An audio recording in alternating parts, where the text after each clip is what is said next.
Praise the lord. ప్రభువైన యేసుక్రీస్తు నామములో ఈ కార్యక్రమాలు వీక్షిస్తున్న మీ అందరికీ ప్రభువైన యేసు పేరిట శుభాభివందనాలు తెలియచేస్తున్నాం. దేవుని మహాకృపను బట్టి పరిశుద్ధ గ్రంథము దేవుని వాక్యములో కీర్తన గ్రంథము 132 కీర్తన 7వ చరణాన్ని చదువుతున్నాం. ఆయన నివాస స్థలమునకు పోదాము రండి, ఆయన పాదపీఠము ఎదుట సాగిలపడుదము రండి. ఈ వాక్యములో ఆయన నివాస స్థలమునకు వెళ్ళదము రండి, జీవము కలిగిన దేవుని సన్నిధి ఆలయమునకు భక్తుడు రాసినటువంటి మాటల్లో ఆయన సన్నిధికి వెళ్ళదము రండి, లోకములో అనేకమైన చోట్లకు వెళదాము రండి అని మనము వింటూ ఉంటాం. ఇక్కడ ఈ పూట ప్రభు చెబుతున్న మాట ఏంటంటే, ఆయన నివాస స్థలమునకు మనము వెళ్ళదము రండి. దేవుని సన్నిధికి కుటుంబాలుగా సర్వ మానవాళ్ళని ఆయన వద్దకు పిలుచుకుంటున్నాడు. సర్వ శరీరులు దేవుని సన్నిధిలో స్తుతి గానాలతో స్తోత్ర గీతాలతో ఆయన నామాన్ని ఘనపరచవలసిన వారమై ఉన్నాం. కాబట్టి ప్రియమైన దేవుని బిడ్డలారా, ఆయన యొద్దకు రమ్మని పిలుస్తున్నాడు. ఈరోజు దేవుని యొద్దకు వచ్చేవారు ఎంతమంది ఉన్నారు? మరొక మాటలో యెషయా గ్రంథములో యెషయా భక్తుడు రాస్తున్న మాటలో 2వ అధ్యాయం 3వ వచనంలో, ఆ కాలమున సియోనులో నుండి ధర్మశాస్త్రములు, యెరూషలేము నుండి యెహోవా వాక్కు బయలు వెళ్ళెను. జనులు గుంపులు గుంపులుగా వచ్చి యాకోబు దేవుని మందిరమునకు యెహోవా పర్వతమునకు మనము వెళ్ళదము రండి. చూసారా, దేవుని సన్నిధిలో యెహోవా మందిరమునకు మనం వెళ్ళదము రండి. దేవుని వాక్యం అక్కడ బయలుపరచబడుతూ ఉంటుంది. దేవుని వాక్యమును బట్టి వారు అనుసరించి నడుచుకునేటువంటి ఆత్మ సంబంధమైనటువంటి వారుగా దేవునితో తీర్మానము చేసుకున్నటకు రండి. ఇక్కడ కూడా దేవుని మందిరమునకు రండి, కుటుంబాలుగా ప్రభు సన్నిధిలోనికి రండి అని ప్రభు పిలుస్తున్నాడు. ఈరోజు మనము దేవుడు ఎందుకు పిలుచుకుంటున్నాడు అని అంటే, లోకములో లేనిది ప్రభు సన్నిధిలో ఆయన యొద్ద సంపూర్ణమైన శాంతి కలదు.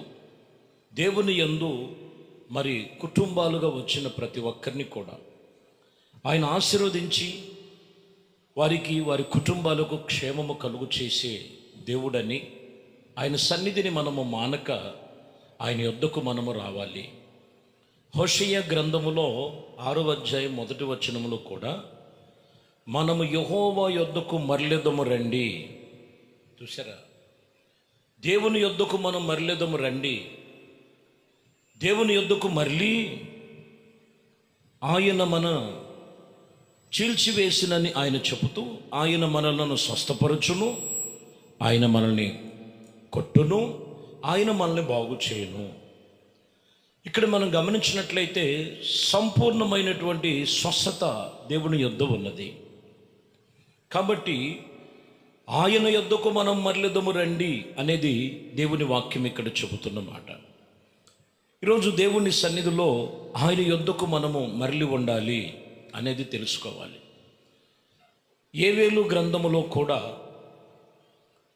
2వ అధ్యాయము 13వ వచనములో, మీ దేవుడైన యెహోవా కరుణా వాత్సల్య గలవాడు, శాంతమూర్తి, అత్యంత కృపగలిగిన వాడై ఉండి తాను చెయ్యనుద్దేశించిన కీడు చేయక పశ్చాత్తాపపడును గనుక మీ వస్త్రములు కాక మీ హృదయములను చింపుకొని ఆయన తట్టు తిరగండి.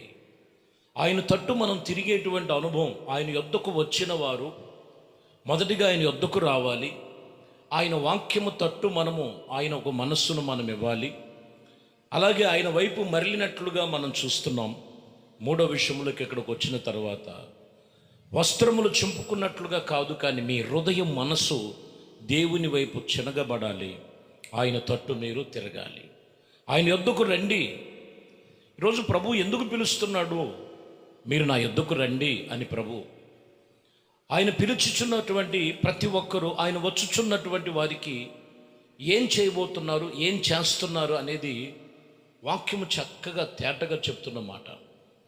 కీర్తన గ్రంథములో 66వ కీర్తనలో 5వ వచనములో ఉంటుంది, దేవుని ఆశ్చర్య కార్యములు చూడరండి, నరుల ఎడల ఆయన జరిగించే కార్యములు చూడగా ఆయన భీకరమైన వాడని తెలుసుకోండి.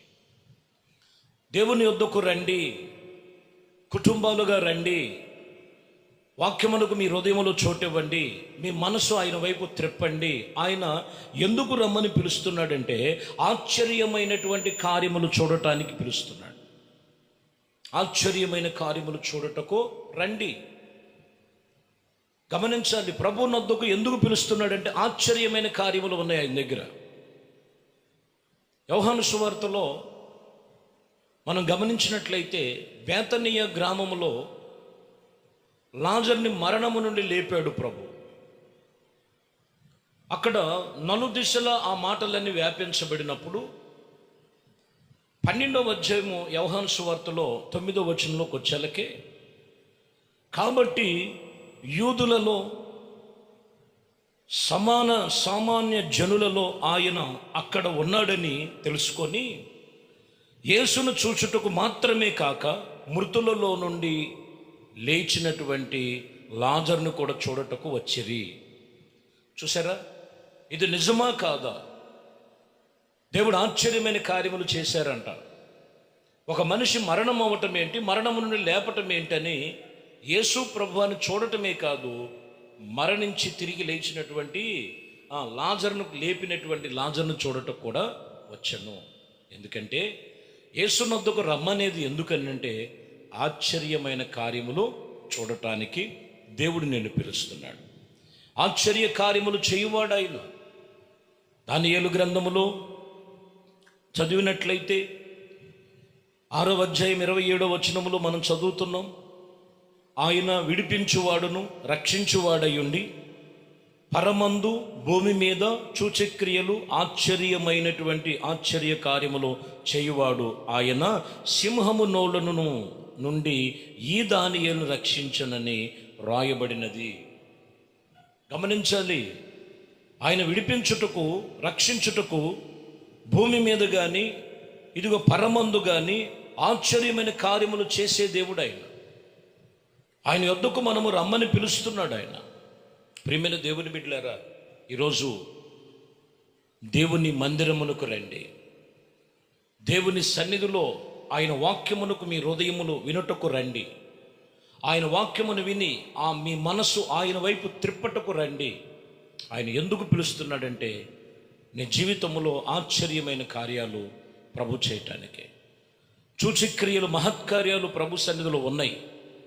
అయితే ఆయనకి నువ్వు సమయం ఇచ్చి నీవు నీ కుటుంబం 6 దినాలు పనిచేసి 7వ దినము దేవుని సన్నిధిలోనికి రావటం, దేవుడు చెప్పినట్లుగా ప్రతిరోజు ప్రార్థనతో నీ జీవితాన్ని ప్రారంభించుకొనటం, నీ మనస్సు దేవుని వైపు త్రిప్పుకొనటం, అది ఎంతో నీ జీవితంలో ఆశ్చర్యమైన కార్యములతో నింపగలిగిన సర్వశక్తి కలిగిన దేవుడు, మనం ఆరాధిస్తున్న దేవుడు. కాబట్టి ఆయన యొద్దకు రండి, ఆయన నివాస స్థలమునకు రండి అని పిలుస్తున్న దేవుని సన్నిధిలో ఎంతగా నీవు దేవుని యందు భక్తి శ్రద్ధలు కలిగి ప్రభుతో నడుస్తున్నావో ఒక్కసారి జ్ఞాపకం చేసుకొని, దేవునికి ఎక్కడ దూరం అయిపోయో ఒక్కసారి సరి చేసుకొని ఆయన యొద్ద నువ్వు కనపడాలి. నీ మనస్సు నిలుపుకోవాలి. ఆయన మాటలు నీ హృదయములో ఉండాలి. ఆయన చెప్పినటువంటి వాక్యమే ఈ ఉదయమే నీ హృదయములో నాటబడినప్పుడు ఆయన ఆశ్చర్యమైన కార్యాలు నీ జీవితంలో తప్పక నెరవేరుస్తాడు. ఆయన కృపలో మీరు కనులార చూసెదరుగాక. ప్రార్థన. మహాపరిశుద్ధుడా, ప్రేమ స్వరూపి, దయగలిగిన మా ప్రభువా, మీ శ్రేష్టమైన నామానికి స్తోత్రాలు. ప్రభువా, మీ నివాస స్థలమునకు రండి అని పిలుచుకుంటున్నాం. ఎంతోమందిని పిలుస్తున్నావు ప్రభు, కానీ పిలువబడిన వారు అనేకులు, కానీ వచ్చేవారు ఎంతమంది, అందులో ఏర్పరచుకున్న వాళ్ళు ఎంతమంది? ప్రతి ఒక్కరిని తోసివేయక మీ సన్నిధిలో ఆశ్చర్యమైన కార్యములు ఉన్నాయి. అది కనులార చూడటకు తమ హృదయమును తన మనస్సును ప్రభువుకు అప్పగించుకొని వాక్యానుసరముగా దేవుని యొక్క మంచి సహవాసముతో నిబంధన గలవారే నడుచుకున్నట్టుకు కృప చూపించి నడిపించమని నజరేయుడని యేసుక్రీస్తు నామములో ప్రార్థించి వేడుకొనుచున్నాము తండ్రి. ఆమేన్. ప్రభు మిమ్మల్ని దీవించి ఆశీర్వదించునుగాక. ఆమేన్.